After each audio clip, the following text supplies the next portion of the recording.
God bless you, John 3:16 youth. This is Josias, your DYD.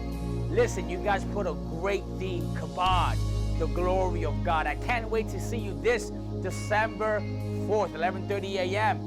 Bring a friend, a family member, somebody close to you.